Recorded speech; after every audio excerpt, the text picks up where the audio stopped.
Hey everyone, this is Maisy, my daughter, and I thought, now you've met Claire. She's a little bit older, but Maisy, I'm going to explain to her because she doesn't have a complete handle on total. Do you? I mean, no? Really now? Yeah, we've been talking about it, and so I'm going to explain it. I've kept her kind of like, I haven't explained to her yet, totally down to this level. I'm going to do it right now. So, okay, Maisy, when people come in here with pool water and they do a test, and we are basically measuring their total alkalinity, their pH, their hardness, their cyanuric acid, and then their chlorine. Two of those things that I just mentioned, you have to do once a year. Your hardness level, test it once a year. It should be good. Check it again later on. And your cyanuric acid level in a residential pool. Once you get it right, you're pretty much good. Now you have to focus on pH, alkalinity, total alkalinity, and your chlorine levels. So we're not going to talk about anything except total alkalinity. So here's what total alkalinity is, and I have to actually give you this awesome diagram that Maisy drew, which is a gas pedal, and it's a pH scale because I want you to understand that the pH, the readings of your pH is not an indicator as it goes up high. It doesn't mean that you have more acid in the pool, it means you have less acid. So if you think about it like a gas pedal, see how this foot is down, it's pushing on the gas. Once it gets down to 7.2, your chlorine is working so it's on fire. You get below that, it's not going to stop the chlorine from working, but it's going to start making the water corrosive, meaning it's eating. Have you seen those pool cleaners that we bring in and scrape the bottom and the plastic is falling apart? Mm-hmm. And that's because people have not kept their pH and alkalinity in line because you're wanting to get your pool water like your eyes, and that's how chlorine will work effectively. So let's get back to the total alkalinity. I'm going to show you pH right here, go to the right side. So we have pH equals chlorine power. I want you to start thinking about your acid level in the pool.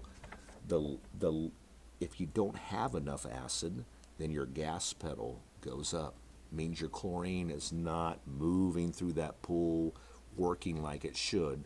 But when your acid level gets right, it's like you're pressing on the gas. Now, since pH is the control of your chlorine, you buy this for $5 or $6, you don't want to get $1 or $2 worth of power out of this. You want your $5 or $6. Your pH is controlling how effective your dollars are that you're spending on any type of chlorine. Now, so the pH is the key to how effective and how powerful the chlorine is, but what controls the pH? Is the question. That's your alkalinity. Your alkalinity stabilizes, meaning that if your total alkalinity is in line, then you can certainly be sure that when you press on the gas, it will stay at that gas. Your chlorine's working right. Now, as soon as that alkalinity starts dropping, guess what? Your chlorine is going to Be erratic. You can't tell what the pH.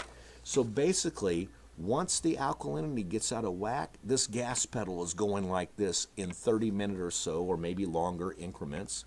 But imagine you're trying to clean up a green pool. You come in, you're looking at your pH only. It gets down to 7.2, 6.0. Chlorine's going to work, but your alkalinity, you haven't looked at it. It's at 40. So that means that pH, the pedal going down, in 30 minutes, it might be at 7.6. Another hour or 2 hours, it might be down to 6.0. Another 3 or 4 hours, it might be up to 8. Do you see how erratic that is? You cannot control what your chlorine is doing. It's the gas is on, off, on, off, on, off. And that ruins and creates a lot of frustration in trying to clean up a pool. So this is what alkalinity is about, making sure that the pH reading is real, making sure that the acid level in the pool is really what you're reading and it stays that way consistently. Any questions? All right, give me a call. I hope this helped you. Yeah, it helped you a little bit. Kind of understand. It's like if your alkalinity, basically to boil it down, forget the chemistry. If your alkalinity is not right, then you've got someone in the car controlling how powerful your chlorine is. That's just up and down, up and down, up. What do they call that? Popping. Popping or Bobbing. whatever. Bobbing, yeah, up and down, erratic. You want it stable. That's how important alkalinity is. Also, when the alkalinity gets out of whack and low like that, your eyes start stinging, your skin itching, on and on. Anyways, cool? All right, give me a call with any questions. All of us, take care. Talk to you. Jeremy and Maisy with Hall Pool Supply. And this is our director, Claire. Bye-bye. Take care, guys.